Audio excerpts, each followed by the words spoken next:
Hello friend, SP education में आपका हार्दिक स्वागत है। आज की क्लास में हम लोग बात करने वाले हैं, हम लोग एआई की क्लास की हम लोग बात करने वाले हैं और बीकॉम फर्स्ट सेमेस्टर में हम लोग इसकी बात करने वाले हैं।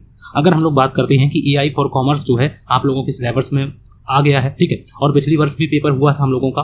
और अगर हम लोग बात करते हैं, चाहे वो फर्स्ट सेमेस्टर की बात करें, चाहे हम लोग सेकंड सेमेस्टर की बात करें, तो वहाँ पर हम लोगों से एआई से पेपर आता है, ठीक है, और कई बार एग्जामों में पूछा जाता है, ठीक है। तो उसके बारे में आज की क्लास में हम लोग बात करने वाले हैं और इन क्लासों को हम लोग आज पहली बार कर रहे हैं और हम लोगों को ये मानिए कि हम लोगों की ये पहली क्लास है और पहली क्लास से हम लोग बिल्कुल मतलब कि जीरो से यहाँ पर शुरू करने वाले हैं। जो भी क्वेश्चन है आप लोगों के, उन क्वेश्चनों को भी दिखाएंगे कि किस प्रकार से क्वेश्चन पूछे जाते हैं एआई के, ठीक है। अब देखो, एआई फॉर अगर साइंस की बात करें, चाहे एआई फॉर अगर हम लोग सोशल साइंस की बात करें, तो सभी सब्जेक्ट में अगर हम लोग बीए करते हैं या फिर हम बीएससी करते हैं या फिर हम बीकॉम करते हैं, तो वहाँ पर जो है एआई के बारे में क्वेश्चन पूछे जाते हैं। एआई का एक पेपर होता है, ठीक है। तो इसीलिए हम लोग इसको ध्यान में रखते हुए आप लोगों की तैयारी हम लोग एआई फॉर कॉमर्स की हम लोग करने वाले हैं। और अगर मुझे लगा, बच्चों ने कमेंट किया, तो हम लोग एआई फॉर साइंस भी करेंगे और एआई फॉर सोशल साइंस भी करने वाले हैं, ठीक है। तो यहाँ पर देखो, कॉमर्स में अलग क्वेश्चन पूछे जाते हैं एआई के, जो कॉमर्स से रिलेटेड होते हैं, फाइनेंस से रिलेटेड होते हैं, उनके बारे में हम लोग बात करने वाले हैं। तो सबसे पहले हम लोग बात करेंगे क्या, तो हम लोग टॉपिक भी लिखा रखा है कि मीनिंग ऑफ एआई, हम लोग अब मीनिंग ऑफ एआई के बारे में पढ़ने वाले हैं। फिर हम लोग इन्वेंट्री मैनेजमेंट के बारे में पढ़ने वाले हैं। फिर हम लोग जो है सप्लाई चेन के बारे में पढ़ने वाले हैं। तो इस प्रकार से जो है हम सभी को करने वाले हैं और उनके क्वेश्चन भी मैं आप लोगों के सामने रखूंगा कि किस प्रकार से क्वेश्चन पूछे गए हैं। तो ये हम लोगों की पहली क्लास है। अगर आप लोगों को पसंद आए तो आप लोग वीडियो को हाइप कर दीजिएगा, अगर नहीं पसंद आए तो कोई दिक्कत की बात नहीं है। सबसे पहले यहाँ पर लिखा हुआ है कि एआई का हम लोग अर्थ जानेंगे कि एआई का अर्थ क्या होता है। तो यहाँ पर लिखा हुआ है कि एआई मतलब कि एक कृत्रिम बुद्धिमत्ता, एआई का मतलब है आर्टिफिशियल इंटेलिजेंसी। तो यहाँ पर लिखा हुआ है कि कृत्रिम बुद्धिमत्ता का मतलब होता है जो मानव के द्वारा विकसित की गई है, वो बुद्धिमत्ता के बारे में हम लोगों को बताना है। इसके बारे में हम लोग अर्थ की बात करें तो यहाँ पर लिखा हुआ है कि एआई का अर्थ होता है कृत्रिम मतलब कि बनावटी, कृत्रिम का मतलब होता है बनावटी तरीके से बनाई गई बुद्धि। मतलब कि जो बुद्धि एक तो होती है गॉड गिफ्ट, जो प्रकृति से प्राप्त होती है, उसे हम लोग कहते हैं प्राकृतिक, और एक तरीके से जो होती है कृत्रिम, जिसे मानव के द्वारा निर्मित किया जाता है, उसे हम लोग कहते हैं आर्टिफिशियल, ठीक है। तो यहाँ पर हम लोग पढ़ने वाले हैं कि कृत्रिम बनावटी जिसे कहेंगे, बनावटी तरीकों से बनाई गई जो बुद्धि होती है, जो मशीनों में डाली जाती है ताकि वे इंसानों की तरह सोच सकें, समझ सकें, निर्णय ले सकें और समस्याओं का समाधान कर सकें। जैसे रिमोट में हम लोग सभी चीज़ों को इंस्टॉल करते हैं, उसका भी एक सिस्टम होता है, उसमें भी हम लोग एक बुद्धि जो है चिप डालते हैं। तो इसी प्रकार से हम लोग आर्टिफिशियल इंटेलिजेंस की बात करने वाले हैं। एक ऐसी बुद्धि जिसे बनाया गया है या फिर बनावटी तरीके से बनाई गई बुद्धि जो मशीनों में डाली जाती है, ठीक है, ताकि वे इंसानों की तरह सोच सकें और समझ सकें और निर्णय ले सकें। इसी को कहते हैं आर्टिफिशियल इंटेलिजेंस, ठीक है। तो एआई जिसे कहते हैं हम लोग कृत्रिम बुद्धिमत्ता, ये हम लोगों को समझ में आ गया। अब यहाँ पर अगर हम लोग आसान भाषा में अगर हम लोग इसकी बात करें, आसान भाषा में अगर हम लोग इसको समझने की बात करें, तो एआई का मतलब है, एआई यानी ऐसी मशीन या कंप्यूटर प्रोग्राम जो इंसानों की तरह सोचने और समझने की क्षमता रखती है। तो एआई का मतलब अगर हम लोग आसान शब्दों में कहें तो यहाँ पर लिखा हुआ है कि एक ऐसी मशीन या कोई कंप्यूटर प्रोग्राम जो इंसानों की तरह सोच सके, समझ सके और निर्णय ले सके। अगर हम लोग बात करते हैं कि एआई जो है इंसानों की तरह क्या क्या काम कर सकता है, तो एआई बात कर सकती है, सवालों के जवाब दे सकती है, चीज़ें समझ सकती है, निर्णय ले सकती है और समय के साथ खुद में सुधार कर सकती है, यानी सीख सकती है। तो ये एआई की जो है मशीनें इंसानों की तरह काम करती हैं। जैसे हम लोग बात कर सकते हैं, सवालों के जवाब दे सकते हैं, चीज़ें समझ सकते हैं, निर्णय ले सकते हैं और समय के साथ सुधार भी कर सकते हैं, चीज़ें सीख भी सकते हैं। तो यही सब जो है चीज़ें को मशीनों के द्वारा किया जाता है। बिल्कुल सेम टू सेम ऐसा लगता है जैसे एक मानव जो है ये रिप्लाई कर रहा है, ठीक है। एआई का मतलब ऐसा होता है। अब यहाँ पर लिखा हुआ है कि एआई के जो उदाहरण हैं उनके बारे में एग्जाम में क्वेश्चन बने हैं और मैं क्वेश्चन भी आप लोगों को दिखाने वाला हूँ। जैसे जैसे करके आप लोगों को क्लासें अच्छी लगने लगेगी, हम लोगों की बिल्कुल छोटी छोटी क्लासें होंगी, 15 से 20 मिनट की क्लासें होंगी, तो यहाँ पर हम लोग बात करने वाले हैं, ठीक है। तो मोबाइल में गूगल असिस्टेंट या सीरी, जैसे हम लोग कहते हैं सीरी, जैसे हम लोग आप लोगों ने देखा होगा कि जो मोबाइल में गूगल असिस्टेंट होता है या फिर जैसे हम सीरी कहते हैं, तो वो मतलब कि जैसे हम लोग उससे कुछ कहते हैं तो वो तुरंत रिप्लाई करके, जैसे हम लोग कॉल की कहते हैं कि सीरी कॉल लगाइए, तो इस प्रकार से जो है वो इंग्लिश में हम लोग कहते हैं, तो वो समझ जाती है और वो कॉल लगा देती है। तो तुमसे बात करती है और तुम्हारे सवालों के जवाब देती है। सीरी क्या है, एक मतलब कि आर्टिफिशियल इंटेलिजेंस है जो तुमसे बात करती है और तुम्हारे सवालों के जवाब देती है। फेस लॉक मतलब कि तुम्हारा चेहरा पहचान और मोबाइल अनलॉक करना, ये भी एक तरीके से आर्टिफिशियल इंटेलिजेंस है। यूट्यूब नेटफ्लिक्स की सजेशन लिस्ट में, ठीक है, तो यहाँ पर तुम क्या पसंद करते हो, क्या है वीडियो देख यह देखकर वीडियो सजेस्ट करता है, ठीक है। तो ये वीडियो देखकर सजेस्ट करता है, जो तुम्हें पसंद है। देखा होगा कि हम लोग जब यूट्यूब में कोई चीज़ देखते हैं, ज़्यादा देखते हैं, तो वैसे ही रिलेटेड जो है वीडियो हम लोगों के जो है उसमें यूट्यूब में आने लगते हैं। जैसे हम लोग देखते हैं शॉर्ट्स या फिर हम लॉन्ग वीडियो जैसे देखते हैं, जैसे अगर हम लोग कॉमेडी देखते हैं तो कॉमेडी की जो है हम लोगों को जो है प्लेलिस्ट मिलने लगती है। इस प्रकार से जो है वीडियो हम लोगों के आने लगते हैं। गूगल मैप्स रास्ता बताता है, ट्रैफिक की जानकारी देता है, तो ये भी हम लोगों का एक आर्टिफिशियल इंटेलिजेंस है। जैसे चैट जीपीटी, जैसे कि तुम अपनी मुझसे बात कर रहे हो, तो ये हम लोगों का चैट जीपीटी जो है, चैट जीपीटी के माध्यम से भी हम लोग बात करते हैं, जेमिनी के माध्यम से भी बात कर सकते हैं। तो कई ऐसे जो है एआई सॉफ्टवेयर हैं जो हम लोगों को ये सुविधाएं देते हैं। जैसे उनमें से एक है चैट जीपीटी, ठीक है। अब हम लोग आगे बढ़ते हैं और यहाँ पर लिखा हुआ है कि जैसे हम लोगों से क्वेश्चन पूछा गया था, और क्या क्वेश्चन पूछा गया था, ये हम लोगों से क्वेश्चन पूछा गया था। ये क्वेश्चन आप लोगों का लिखा हुआ है, क्वेश्चन नंबर 1 में लिखा हुआ है कि AI inventory management. AI inventory management क्या होता है? सबसे पहले तो हम लोग ये जानेंगे कि इन्वेंट्री मैनेजमेंट क्या होता है। तब तो एआई जो है हम लोग जान चुके हैं कि एआई का मतलब क्या होता है, लेकिन हम लोग अब जानेंगे कि इन्वेंट्री मैनेजमेंट क्या होता है। तो यहाँ पर लिखा हुआ है कि एआई जो है इन्वेंट्री मैनेजमेंट को कैसे बेहतर बना सकता है, कैसे बेहतर बना सकता है। तो ये बात हम लोगों को इसमें देखनी है। सबसे पहले हम लोग इसके बारे में पढ़ते हैं कि क्या क्या इसके बारे में हम लोगों को समझना है। सबसे पहले लिखा हुआ है कि एआई जो है इन्वेंट्री मैनेजमेंट का मतलब क्या होता है। तो यहाँ पर लिखा हुआ है कि कृत्रिम बुद्धिमत्ता की मदद से, मतलब एआई की मदद से माल या स्टॉक को संभालना, ट्रैक करना और मैनेज करना जो है, ये सभी जो है ये किस में आता है? इन्वेंट्री मैनेजमेंट में आता है। जिसे हम लोग कहते हैं, इन्वेंट्री को हम लोग स्टॉक भी कहते हैं और स्टॉक मैनेजमेंट जिसे हम लोग कहते हैं। जैसे एक गोदाम में जो है कई सामान रखे हुए हैं यहाँ पर, ठीक है। तो इनको जो है मैनेजमेंट करना ही, ठीक है, इनको मैनेजमेंट करना ही इन्वेंट्री मैनेजमेंट कहलाता है। मतलब कि संभालना, इन्वेंट्री को संभालना मतलब स्टॉक को संभालना, ट्रैक करना कि अब हमारा माल जो है कहाँ पर है, कितने दिनों में आ जाएगा, ये सब बातें, मैनेज करना, ठीक है। ये सभी जो है इन्वेंट्री मैनेजमेंट में आता है। और ये एआई के माध्यम से अगर हम लोग करते हैं तो वो आसानी पूर्वक हो जाता है, क्योंकि एक व्यक्ति जो है ये सारा का सारा काम करेगा तो हो सकता है उससे गलतियां भी हो, ठीक है, लेकिन एआई में ऐसा बहुत कम चांस होता है। जब कोई दुकान, यहाँ पर लिखा हुआ है कि जब कोई दुकान या गोदाम या कंपनी बहुत सारा सामान बेचती और खरीदती है तो उसे यह जानना जरूरी है कि कितना माल बचा है, किस चीज़ की ज़रूरत है हमें, मतलब कि हमारे पास कितना माल बचा है और हमारे पास हमें किस चीज़ की ज़रूरत है, कब हमें ऑर्डर करना है, किस चीज़ की ज़्यादा मांग है, कौन सा माल नहीं बिक रहा है जिसे हम उसे दोबारा मत मंगाएं, ठीक है, क्योंकि हमारे पास स्टॉक में वो पहले से ही पड़ा हुआ है। अब अगर हम और मंगा लेंगे तो वो फिर से डला रहेगा। तो हम लोगों को सबसे पहले इन क्वेश्चनों के आंसर जो है एआई के माध्यम से अगर दिए जाते हैं तो उसी को कहते हैं इन्वेंट्री मैनेजमेंट, इन्वेंट्री मैनेजमेंट कहते हैं। और अगर ये जो सवाल हैं ये अगर एआई के माध्यम से किए जाते हैं तो काफ़ी आसानी रहती है कि माल कितना मंगाना है या कितना बचा है, ये सब एआई के माध्यम से बता देते हैं। किस चीज़ की ज़रूरत है हमें, कब हमें ऑर्डर करना है, किस चीज़ की ज़्यादा मांग करनी है या फिर कौन सी चीज़ जो नहीं बिक रही है उसकी मांग हमें नहीं करनी है। ये सारा का सारा जो है इसी को कहते हैं हम लोग इन्वेंट्री मैनेजमेंट कहते हैं, ठीक है। एआई इन्वेंट्री मैनेजमेंट का मतलब हम लोगों को समझ में आ गया। अब एआई इन्वेंट्री मैनेजमेंट को कैसे बेहतर बनाना है, अगर हम उसे बेहतर बनाएं एआई से, अगर हम लोग इन्वेंट्री मैनेजमेंट करते हैं तो उसे हम कैसे बेहतर बनाएं। तो यहाँ पर लिखा हुआ है कि एआई का उपयोग करके कंपनियां जो है स्टॉक की मांग का अनुमान लगा सकती हैं। एआई स्टॉक ट्रैकिंग और अपडेट को ऑटोमेट कर देते हैं जिससे कि मैनुअल काम कम हो जाता है। ऑटोमेट का मतलब होता है ऑटोमेटिक ऑर्डर लग जाते हैं, ऑटोमेटिक सारा का सारा काम होता रहता है, ट्रैकिंग होती रहती है, तो इससे मैनुअल काम में कम हो जाता है। स्टॉक बेचना और डेटा को छुपाना इन्वेंट्री मैनेजमेंट को बेहतर नहीं बनाते हैं। तो ये एक तरीके से ये इसके मतलब कि ये काम बेहतर नहीं बनाते हैं, तो ये हम लोगों को नहीं करना है कि स्टॉक जो है स्टॉक को बेचना और डेटा को छुपाना ये एआई का काम नहीं होता है, ठीक है।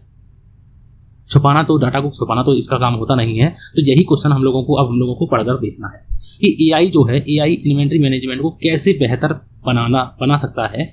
तो इसमें लिखा हुआ है, सबसे पहला ऑप्शन लिखा हुआ है कि स्टॉक स्तर का अनुमान लगाकर, दूसरा है स्टॉक ट्रैकिंग को ऑटोमेट करके। वैसे तो इसके आंसर दोनों हैं, लेकिन यूनिवर्सिटी ने आप लोगों का सही आंसर बी ऑप्शन माना है और बी ऑप्शन ज़्यादा बेस्ट है। स्टॉक्स को बेचकर, तो ये तो एआई को जो है मैनेजमेंट में नहीं किया जाता है, और स्टॉक डेटा को छुपाकर ये भी इसमें नहीं किया जाता है कि स्टॉक ट्रैकिंग का मतलब है कि अगर हमारे पास सामान जो आ रहा है वो कितने दिनों में आ जाएगा, ट्रैक करेंगे। तो इस प्रकार से जो है स्टॉक ट्रैकिंग को ऑटोमेट करके अगर हम लोग करते हैं तो इससे हम लोग बेहतर बना सकते हैं। यही यहाँ पर लिखा हुआ है कि AI का उपयोग करके कंपनियां स्टॉक की मांग का अनुमान लगा सकती हैं। दूसरा यहाँ पर लिखा हुआ है कि AI स्टॉक ट्रैकिंग और अपडेट को ऑटोमेट कर देता है, जिससे कि मैनुअल काम कम हो जाता है। तो यहीं पर इसका सही आंसर हो जाएगा कि अगर हम लोग बेहतर बनाना है तो हमको क्या करना होगा, ऑटोमेट करना होगा ट्रैकिंग और अपडेट को, जिससे कि अपने आप जो है अपडेट होता रहे स्टॉक और हम लोगों के पास जो है जानकारी मिलती रहे, जिससे मैनुअल काम कम हो जाएगा। और मैनुअल काम कम हो जाएगा तो हम लोगों की लागत भी कम हो जाएगी। ठीक है, लागत भी कम हो जाएगी। उसके बाद हम लोग देखते हैं और नेक्स्ट यहाँ पर लिखा हुआ है कि सप्लाई चेन क्या होती है। अगर हम लोग बात करते हैं सप्लाई चेन के बारे में, तो सप्लाई चेन का मतलब होता है, जैसे मान लो कि हम लोगों के पास हम लोग कोई सामान बनाते हैं, बिस्कुट बनाते हैं। क्या हम लोग बनाते हैं, तो हम लोग बनाते हैं बिस्कुट। तो बिस्कुट में जो है वस्तुएं लगेंगी, तो उसको जो है, जैसे मान लो कि बिस्कुट को बनाने के लिए हम लोगों को आटे का उपयोग करते हैं, चीनी का उपयोग करते हैं और ऐसे कई सामान जो हैं उनका उपयोग करते हैं। तो इनकी हमें क्या करनी होगी, इनकी हमें पूर्ति करनी होगी या इनकी हमें सप्लाई करनी होगी। तो इसी को कहते हैं सप्लाई चेन मैनेजमेंट। वह प्रक्रिया है जिसमें किसी प्रोडक्ट या सेवा को बनाने और ग्राहक तक पहुंचाने के लिए सभी गतिविधियों का प्रबंध किया जाता है। मतलब जब तक हमारा बिस्कुट बनेगा और जब तक वो उपभोक्ता तक नहीं पहुंचेगा, तब तक की जो क्रिया है उसी को कहते हैं सप्लाई चेन मैनेजमेंट कहते हैं। लगातार अगर हम सप्लाई करेंगे तो एक फ्लो में हम लोगों का काम चलता रहेगा। इसमें कच्चा माल लेने से लेकर तैयार प्रोडक्ट मतलब फिनिश्ड प्रोडक्ट को ग्राहक तक पहुंचाने तक का पूरा सिस्टम शामिल होता है। मतलब कि अगर हम लोग सप्लाई चेन की बात करें तो यहाँ पर जब तक माल बनेगा, यहाँ से माल बनेगा और जब तक वो उपभोक्ता तक नहीं पहुंचेगा, तब तक की जो क्रिया है उसी को कहते हैं सप्लाई चेन मैनेजमेंट कहते हैं, SCM कहते हैं, supply chain management. Supply chain management के मुख्य चरण कौन कौन से होते हैं, तो सबसे पहला होता है सप्लायर। सप्लायर का मतलब होता है जो कंपनी या व्यक्ति कच्चा माल उपलब्ध कराते हैं, उन्हें कहते हैं हम लोग सप्लायर। जैसे स्टील, प्लास्टिक, कपड़ा आदि जो है उपलब्ध कराते हैं। जैसे स्टील को उपलब्ध कराएंगे तभी तो हम लोगों के जो पाइप हैं, जो महत्वपूर्ण चीज़ें हैं वो बन पाएंगे। ठीक है, तो ये जो व्यक्ति जो कच्चा माल उपलब्ध कराते हैं, तो यहाँ पर जो है स्टील, प्लास्टिक और कपड़ा इस प्रकार से जो है सप्लायर हो गए। दूसरा जो चरण है वो है मैन्युफैक्चरिंग। मैन्युफैक्चरिंग में यहाँ पर बात की जाती है कि फैक्ट्री या कंपनी जहाँ कच्चे माल को प्रोडक्ट तैयार करता है या तैयार होता है, उसे हम लोग कहते हैं मैन्युफैक्चरिंग। दूसरा होता है हम लोगों का वेयर हाउस। वेयर हाउस का यहाँ पर है कि प्रोडक्ट को स्टोर करने के लिए एक गोदाम होता है, उसे कहते हैं हम लोग वेयर हाउस। ठीक है, और नेक्स्ट होता है डिस्ट्रीब्यूशन। जब माल आ गया हम लोगों का गोदाम में, तो हम लोग उसे बांटेंगे, डिस्ट्रीब्यूट करेंगे और प्रोडक्ट को थोक व्यापारी, रिटेलर और सीधे ग्राहक तक पहुंचाना जो है, इसे कहते हैं डिस्ट्रीब्यूशन। ये स्टेप है। ठीक है, और नेक्स्ट है यहाँ पर कस्टमर, और कस्टमर तक जो है अंतिम उपभोक्ता तक प्रोडक्ट का उपयोग करता है। तो यहीं तक जो है ये चेन होती है, इसी को कहते हैं सप्लाई चेन। इसी को क्या कहते हैं, सप्लाई चेन। ये हम लोगों की एक तरीके से चेन है कि मतलब कि सबसे पहले सप्लायर होगा, सप्लायर के बाद हम लोग मैन्युफैक्चरिंग करेंगे। मैन्युफैक्चरिंग मतलब कि सामान को बनाएंगे, सामान को बनाने के बाद उसको गोदाम में पहुंचाएंगे और पहुंचाने के बाद उसको हम लोग डिस्ट्रीब्यूट करेंगे थोक व्यापारी, फुटकर व्यापारी और ग्राहकों की मदद। और ग्राहकों की मदद जैसे ही सामान पहुंच जाएगा तो वो उसका उपयोग करेगा, कस्टमर के पास वो पहुंच जाएगा तो वो उसका उपयोग करेगा। तो ये चेन हम लोगों की यहाँ पर जो है पूरी हो जाएगी। तो इसी को कहते हैं सप्लाई चेन। ठीक है, अब यहाँ पर जो है सप्लाई चेन में जो है कहा जाता है कि सप्लाई चेन का महत्व क्या है, हम लोग इसको क्यों पढ़ते हैं। ठीक है, मतलब इसका क्या महत्व है। तो यहाँ पर लिखा हुआ है सप्लाई चेन का जो पहला महत्व यहाँ पर लिखा हुआ है, सप्लाई चेन का पहला महत्व यहाँ पर लिखा हुआ है कि कमी लागत। मतलब कि जो लागत में क्या होती है, कमी होती है। सही मैनेजमेंट से प्रोडक्शन और ट्रांसपोर्टेशन खर्च कम होते हैं। अगर हम सही तरीके से मैनेजमेंट करते हैं, प्रोडक्शन करते हैं, तो जो ट्रांसपोर्टेशन खर्च होते हैं, जो मतलब कि लाने और ले जाने में जो खर्चे होते हैं, वो कम हो जाएंगे। सप्लाई चेन का पहला महत्व ये है कि हम लोग लागत की कमी हो जाएगी। ठीक है, लागत की कमी हो जाएगी। ये हम लोग लिख सकते हैं कि लागत की कमी हो जाएगी। ठीक है, ये हम लोगों का पहला महत्व हो गया। दूसरा है हम लोगों का तेज डिलीवरी। हम लोग तेज डिलीवरी कर सकते हैं अगर हम लोग सही तरीके से मैनेजमेंट करते हैं। सप्लाई चेन मैनेजमेंट में अगर हम लोग सही तरीके से मैनेजमेंट करते हैं तो हम लोग उसको जो है फास्ट डिलीवरी कर सकते हैं। तो ग्राहक तक सामान जो है जल्दी से पहुंचता है अगर हम सही तरीके से उसको मैनेजमेंट करेंगे। ठीक है, ये दूसरा है हम लोगों का, फास्ट डिलीवरी कर सकते हैं, गुणवत्ता में सुधार कर सकते हैं, अच्छा सामान बना सकते हैं। तो प्रोडक्ट की गुणवत्ता जो है बेहतर होती रहती है या फिर बेहतर रहती है। अगर हम लोग सही तरीके से मैनेजमेंट करते हैं तो प्रोडक्ट जो है अच्छा बनेगा और अच्छा उसमें गुण होगा, तो गुणवत्ता में सुधार होगा, क्वालिटी जो है इम्प्रूवमेंट होगी। नेक्स्ट लिखा हुआ है कि अगर क्वालिटी इंप्रूवमेंट होगी और रेट भी अच्छे होंगे, क्योंकि अगर आपकी लागत कम होएगी तो आपके जो है रेट सही होंगे, और रेट सही होंगे तो उस पर जो है कस्टमर संतुष्ट होगा, क्योंकि कस्टमर को जो है जो वस्तु चाहता था वो मिली, अच्छी अच्छी अच्छी गुणवत्ता में मिली और कम रेट में मिली, तो क्या होगा, कस्टमर भैया संतुष्ट होगा, और कस्टमर संतुष्ट होगा का मतलब है ग्राहक खुश रहते हैं और बार बार उसको खरीदेंगे, और बार बार खरीदेंगे तो हमें लाभ होगा। तो यही यहाँ पर लिखा हुआ है। सबसे दूसरा क्वेश्चन आप लोगों से यही क्वेश्चन पूछा गया था कि supply chain management improve with AI. अगर हम लोग सप्लाई चेन मैनेजमेंट को एआई से कैसे बेहतर होता है, अगर हम लोग उसे कैसे बेहतर करना चाहें एआई से तो कैसे करेंगे। डिलीवरी को धीमा करके क्यों, फास्टर यहाँ पर लिखा हुआ है कि डिलीवरी को हम लोग तेज करेंगे, तो ये तो क्वेश्चन हम लोगों का गलत हो गया, यहाँ पर तो ये सही नहीं है।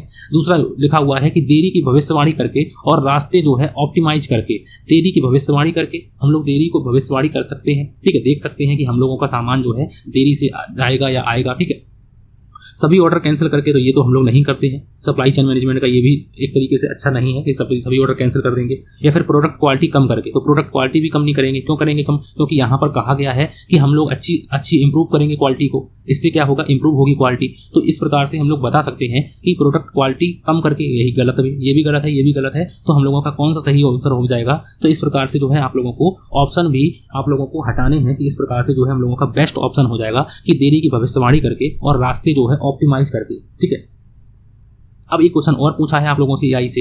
एआई का मतलब एआई सप्लाई चेन का क्वेश्चन हम लोगों से एक और पूछा है, वो 4 नंबर का पूछा है। तो आप कहेंगे कि 3 नंबर क्वेश्चन नहीं पूछा है, तो 3 नंबर क्वेश्चन अलग से पूछा है, और कुछ क्वेश्चन ऐसे हैं जो आपकी समझ से मतलब कि समझ जो है वो आप लोग समझ जाएंगे कि हम लोग क्वेश्चन करेंगे और उनके ऑप्शन से ही आप लोग समझ जाएंगे कि इसका आंसर क्या है, वो मैं आगे आपको कराने वाला हूँ। अगर क्लास आपको अच्छी लगती है तो आप लोग इसको वीडियो को हाइप करें, लाइक करें, ठीक है, और चैनल को सब्सक्राइब जरूर कर लें, क्योंकि हम लोग बीकॉम की सारी तैयारी को यहाँ पर करने वाले हैं।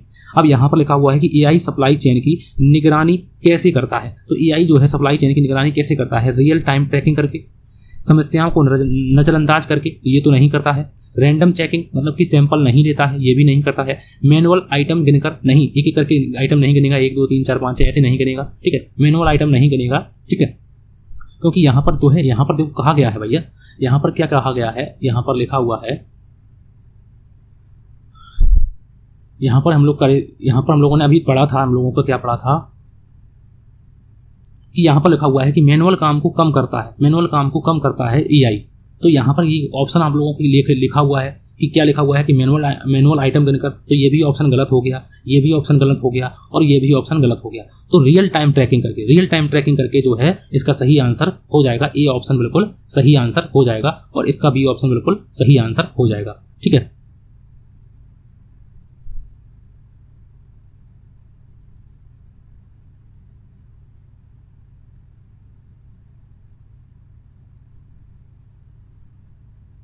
ठीक है, तो यहाँ पर आप लोग समझ गए होंगे कि रियल टाइम एक ही उसी समय पर जो है वो ट्रैकिंग करेगा। ठीक है, सप्लाई चेन में जो है ट्रैकिंग करेगा कि क्या दिक्कत है। तो यही इसका सही आंसर हो जाएगा कि सप्लाई चेन की जो निगरानी कैसे होती है या कैसे करता है, जो एआई जो है वो सप्लाई चेन की निगरानी कैसे करता है। तो रियल टाइम तुरंत के तुरंत जो है रिस्पॉन्स देता है और ट्रैकिंग करता है। तो समस्याओं को नज़रअंदाज करके ये गलत हो गया, रैंडम चेकिंग ये भी गलत, और मैनुअल आइटम गिनकर ये भी गलत हो गया।